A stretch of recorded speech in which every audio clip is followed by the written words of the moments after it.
Esi sigadla sizele ngabemi bangaphandle, uninzi labo anempephamvume zokuba kweli lizwe kwakhiwa izindlu apha. Aba basebenzi bazovumela ngokwabo ukuba bambi abanampephamvume basebenzisa iibhanki zeentombi zalelali khona ukuze bakwazi ukubhatalwa. Abahlali batyhola ngelithi uceba naye unike amalungu osapho izindlu zesixhenxe kuquka naye ngokwakhe. Abahlali bathi ingqumbo yabo ikhokelele ekuzithatheleni izixhobo zokwakha.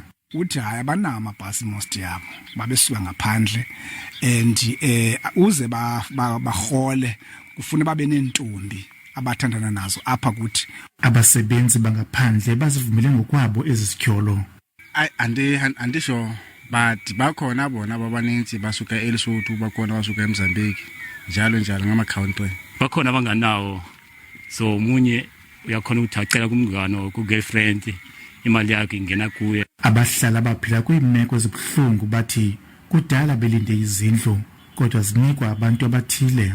Ngephuka apha emlenzini ndiwelwa indlu ngoku yamvula yayikhona yayinetha kakhulu. Urhulumente unika inkonzo abantu batheni banezinto, thina singenanto ngasijonga nosijonga.